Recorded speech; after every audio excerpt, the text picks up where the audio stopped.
से अपने लिए एक बहुत ही अनोखी स्थिति हासिल करने के लिए विकसित हुआ है। इसकी विशिष्टता इसी तथ्य में है कि जहां तक हम जानते हैं ये एकमात्र ऐसा ग्रह है जिसमें जीवन शामिल है। ये अपने सबसे दुर्गम इलाकों में भी जीवन का पोषण करता है। एक प्रजाति के लिए जो रहने लायक नहीं हो सकती, वो दूसरे के रहने और पनपने के लिए आदर्श घर और निवास स्थान है। इस पृथ्वी पर जीवन की कई सारी प्रजातियां हैं, जिसमें कि हम सभी का नाम भी नहीं ले पाएंगे। सभी प्रजातियां एक दूसरे के साथ अंतरंग संबंध में रहती हैं और पनपती रहती हैं। हर एक अपने अस्तित्व और प्रसार के लिए दूसरे पर निर्भर रहती है।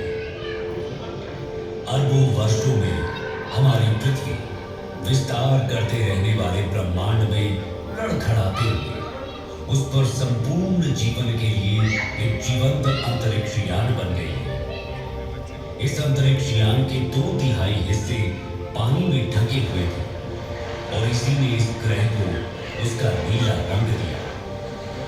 यहाँ पर जीवन के प्रथम रूप दिखाए गए। समुद्र के सबसे गहरे बिंदुओं से जीवन भूमि और सबसे ऊंचे पहाड़ों की ओर चला गया। पृथ्वी की गहराई में इसकी गर्म मैंटल और फिर बाहरी और आंतरिक कोष थे। वहां का तापमान लगभग 5400 डिग्री सेल्सियस होने का अनुमान है, जो सूर्य की सतह के तापमान के लगभग बराबर है। ऐसा माना जाता है कि पृथ्वी का आंतरिक कोर धीरे धीरे बढ़ रहा है, क्योंकि आंतरिक कोर की सीमा पर तरल बाहरी कोर पृथ्वी के आंतरिक भाग के क्रमिक शीतलन के कारण प्रति अरब वर्ष लगभग 100 डिग्री सेल्सियस पर ठंडा और ठोस हो जाता है। पृथ्वी के आंतरिक और बाहरी कोर में निर्मित कन्वेक्शन करंट्स अर्थात हमारे ग्रह की चुंबकीय फील्ड्स का निर्माण करते हैं। ये हमारे ग्रह के चारों ओर के चुंबकीय क्षेत्र ही है जो हानिकारक विद्युत चुंबकीय विकिरण को हम पर हमला करने से रोकती है। कल्पना कीजिए, यदि मात्र एक दिन के लिए भी ये मैग्नेटिक फील्ड्स न होती तो सारा का सारा जीवन नष्ट हो गया होता।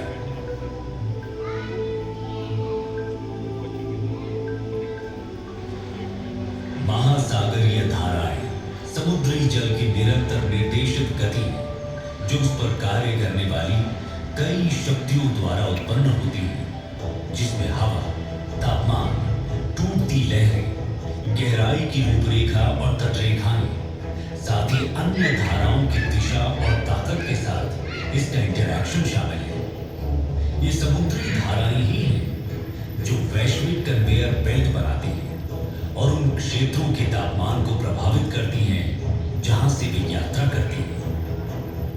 धरती मां ने अपने ऊपर जीवन को पनपने देने के लिए अरबों वर्षों में स्वयं को विकसित किया है। उसने ये सुनिश्चित करने के लिए तत्वों के साथ बेहतरीन संतुलन बनाया है कि इसकी कई प्रजातियों के बच्चों का अस्तित्व हमेशा बना रहे। परंतु जैसे जैसे हम मनुष्य बड़े होते हैं, हम और भी अधिक शक्तिशाली होते हैं। जब तक कि हम अपने ग्रह के प्रति अधिक सचेत नहीं होंगे, तो जो ज्ञान हमने प्राप्त किया है वो अंततः हमें नष्ट भी कर सकता है। हम मनुष्यों को शक्तिशाली होने के बावजूद अपनी बढ़ती आबादी को संसाधन उपलब्ध कराने के लिए पृथ्वी का शोषण करने के लिए अधिक मजबूर होना पड़ेगा और अपने मूर्खतापूर्ण उपभोग के कारण कई प्रजातियों को बर्बाद कर चुके हैं। पृथ्वी ने हमें पहले से ही चेतावनियां देना शुरू कर दिया है। प्रमुख जलवायु परिवर्तन, ध्रुवीय टोपी का पिघलना, जो कि हमारे मीठे या ताजे पानी का सबसे बड़ा भंडार है, न केवल उसके भंडार को बर्बाद करता है बल्कि पृथ्वी की ऊपरी तह को भी विकृत करता है, जिसके फिर दूरगामी परिणाम होते हैं।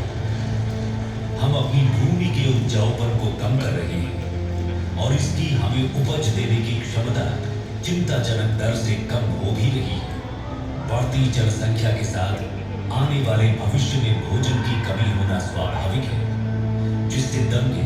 युद्ध और अंततः संपूर्ण विनाश होगा। अभी भी समय है, जाग जाए। ये हमारा एकमात्र घर है। धरती माँ ने हमें जीवित रहने के लिए बहुत कुछ दिया है। इस दुनिया में सभी के लिए पर्याप्त है, लेकिन एक आदमी के लालच के लिए कभी भी पर्याप्त नहीं होगा। आइए आज हम सब ये प्रतिज्ञा कर सुनिश्चित करें कि हम इस ग्रह को और भी अधिक सचेत बनाएंगे।